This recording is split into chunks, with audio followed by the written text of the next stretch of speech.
YouTube, another day, another axe. This time this is the council axe. I can't remember the full name of it. Council Workmate or Work something. 24-inch handle, 1081 steel, which is actually a higher carbon steel than most other axes. My Grand Straws Brooks just says it's recycled steel. It doesn't give you a spec of what the steel it is. This is 1081, which is slightly harder than most axes. Hardened at the back, hardened at the top in case you want to use a fire stick, hardened at the front. Nice beard there. They say this is kind of the one that you basically the all-rounder. So if you wanted to go anywhere and you wanted an axe that does everything, this would be the one, because it can chop. It's obviously not as wide profile as my other axes, but it can obviously cut trees down, delimb trees, even take off shavings for fire, do a little bit of carving. Although I've tried a bit of that already. It's quite hard because the axe handle is quite long, but you can still do it. So it's kind of, if you want to go somewhere and wanted one axe for everything, this would be the one. I looked at all the ratings and they said of all the premium axes, nothing really comes close to this. It's kind of got everything really.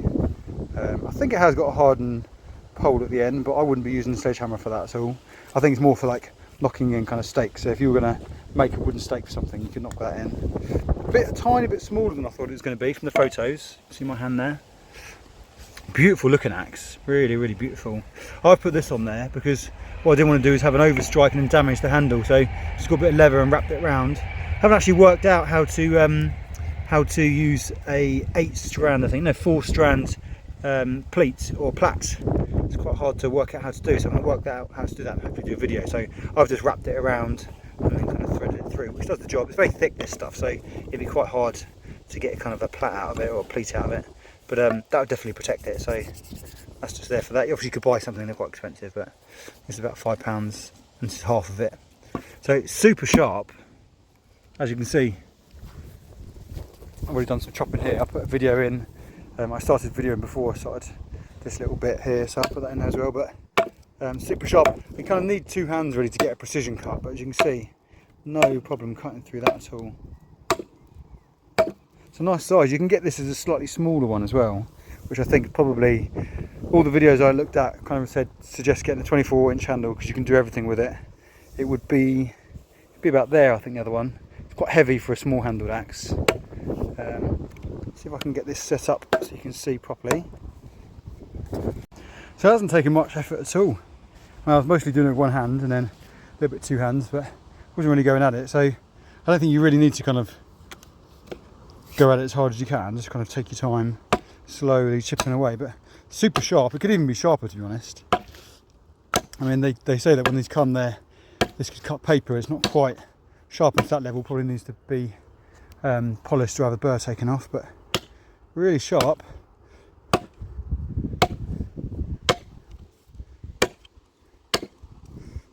Takes quite a lot of skill actually. I think obviously you have to get through this, but to get through it in an efficient manner takes quite a lot of skill, but I don't feel the pressure to do it in as few strikes as possible. I mean, it's doing it pretty easy.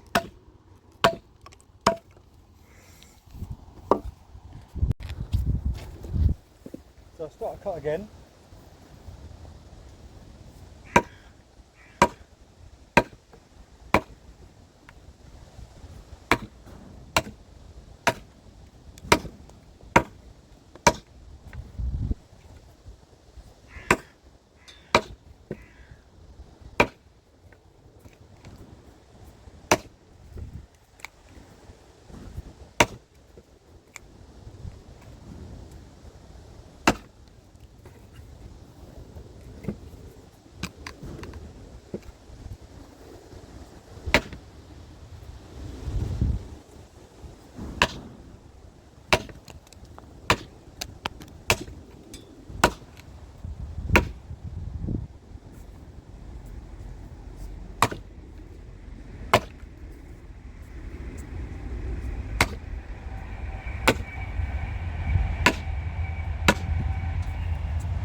There's only a few cuts there.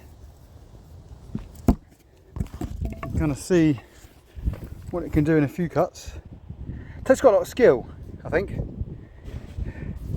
mean, it's quite a small axe, so you have quite a few strikes on that one, and if you've got a bigger one it'd go through in a couple, I assume, but this really is aimed at being the go everywhere axe, does everything. So once you've got your tree down, you've got your firewood, you can then split this, delimit, you could do some shavings and that to get the fire going, do a bit of carving. I do a little bit of splitting actually. So yeah, so that's does its job there. I'll show you a bit of splitting now.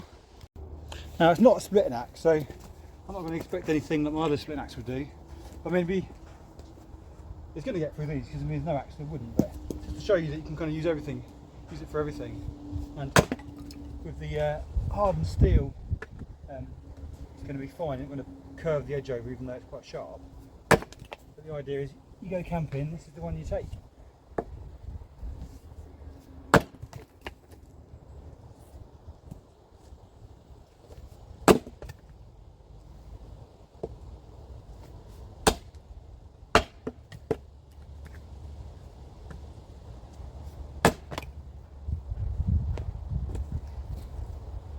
Obviously have to rethink this strike guard because it's come off already, so not as good as I thought it would be.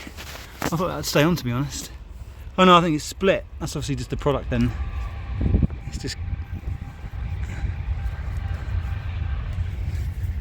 cut, so I have to rethink that, but I like the axe. I'm taking that strike guard off now because it's pretty much useless, so I think I probably will buy a level one that goes all the way around. Or try the plaited thing. But yeah, so just thought I'd keep on going all the way around. There's a lot more practice to get skillful at it, but it's good fun. It's like taking a chisel to it, really. So this hasn't taken long at all. I think with more skill you'd obviously more precise hits you'd get through in no time, so I'm just kind of playing really. But it's only a small axe and it's got through that pretty easy. It's pretty hard with one hand, but it's doable.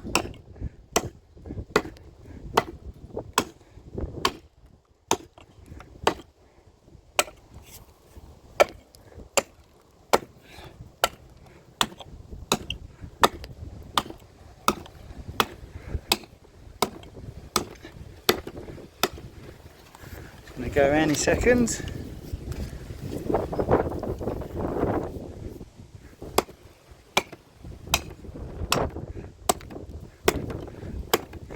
There you go.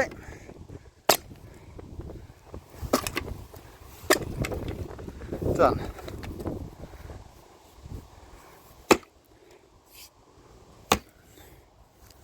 There you go. So you can see here it's council tool. Doesn't say what make and model, I can't remember what it's called, so I will post that. Nice hickory handle, 24 inches I think. 1081 steel, hardened pole, hardened, whatever that's called. You can use that for a strike rod, hardened edge, a nice little beard there for carving, or it's just an all-rounder really. And as a forestry axe, it's a very small one, so if you were into hardcore taking down trees, this would be too small. But just taking the limbs off, doing something small like this, or doing an all-rounder, you know, like I said, go camping, if you need one axe, this is the one to take. Small enough to put in your backpack. Lovely. Now let's split it in one as well. I didn't think I'd do that. It's quite hard wood, but not a problem. Slice through it like anything. One hit.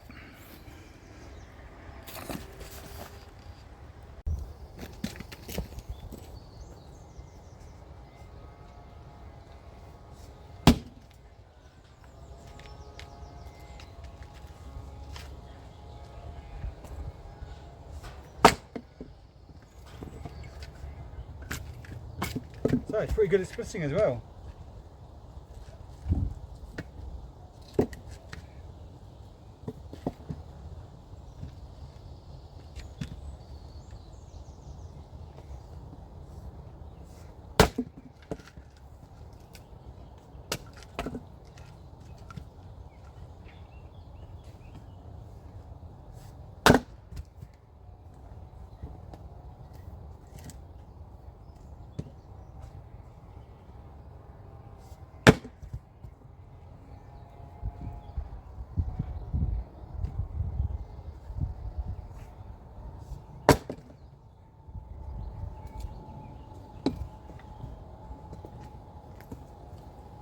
I also wanted to add, it comes with quite a nice leather sheath here. It's very thick, very nice sheath that.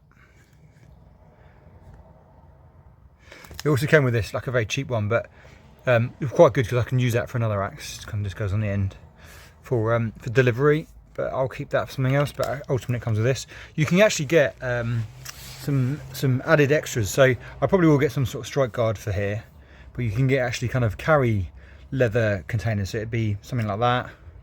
Have some sort of thing on the end with a little bit here, and you can kind of carry it over your back. I probably won't get that. I think it's a bit over the top really, but you can get all sorts of extra little added extras for these things. Also, seems to be with these premium axes that you get little books, which is quite nice. I mean, this is, like I said, full disclosure, about 170 quid this axe, which is probably overpriced to be honest, but if you're into axes and you enjoy the history and you want to keep them from your family, I keep on saying that, you know, any axe is going to chop wood, to be honest. I mean, you can talk all day about how amazing it is and how good the steel is. I've got some axes that are about £10, rusted. They're held in the top with a nail and they still chop wood absolutely fine. So, you know, I'm aware of that. It's not as if you're saying you have to spend that. You really don't. Just whether you're into axes, really. But yeah, it's a nice little book. Haven't actually read it yet. Talks about the history, but part of the reason I want to go for this because I do love the look of the axe, but when you're looking at premium axes, everyone was really talking this one up, partly because the 1081 steel, which is quite hard for an axe, the fact that it's hardened, and everyone seems to rate it, and I do as well, to be honest. For the size of it, you can get a lot done with this little axe. You know, I've got another axe that I'm actually going to try and fix up. I was always kind of wondering what kind of axe it was, but having had this one now, I think it is a forestry axe, a lot bigger than this one. I'll show you in a second. And the aim for that one is going to be to clear it up, clean it up, get probably a nice hickory handle, and then that'll be like a large forestry axe. Now that's one that my dad got. He bought it for his granddad. So he bought it for his dad, my granddad. Then my dad used it. Now I use it, and since then I've got into axes. Yeah, I've not actually read this, but I'll have a read of this later. But it's just nice to know it's a bit of a historic company. I like to have axes from different companies as well, just to try them all out. Don't really want to have one brand. But yeah, I'll show you this axe I'm going to do up for a future video. What I would say is that I tried to actually use this for a bit of carving today, just to kind of use, not as like a carpentry axe, but just to see whether you could use it. And it didn't really work as well as a bespoke carpenter's axe. It's quite heavy and the balance isn't quite there.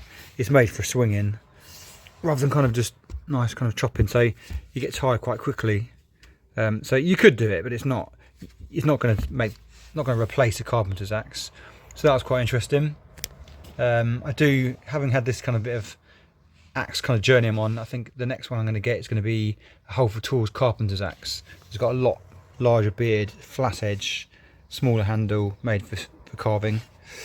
This is one that is a future project as well. So this is a huge thing. So I'm assuming this is going to be a forestry axe because of the beard there. And it's kind of got a really curved, I don't know where my dad got it, I think he just found it somewhere. But he gave it to his dad, my granddad. My dad had it. He taught me how to swing and chop axes when I was a kid with this one. And now I've got it. So it needs a better handle. It's got a really thin handle. And with that thin handle, it's just not really good enough for such a heavy axe. It's very heavy, this one. So I'd like a better handle, more curved, slightly more grip and thicker there. If you look at it compared to this one, I mean, if you think about how well that cut through the wood today and the weight of it and the size of it compared to this one, I mean, this would be taking down huge trees, I imagine, if you sharpen it up with the weight of that one.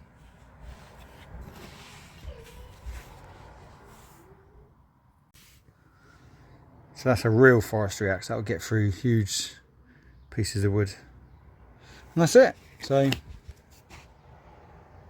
looking through the book, obviously I didn't always have the terminology right. So it's got a hardened pole, a hardened blade, and I guess you can call it the toe, hardened toe just there. So that is for I don't think it's made, well, I don't know if it's hardened for that purpose, but a lot of people on the videos use that for a fire stick. Hardened at the edge there and hardened at the pole there. You can kind of see where it's discoloured. They've hardened it. 1081 steel. And then just general information about how to maintain an axe, about council tools, the the history of the company.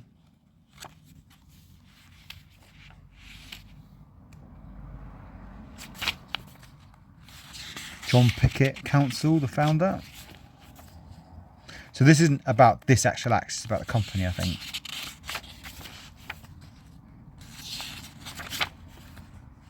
There you go.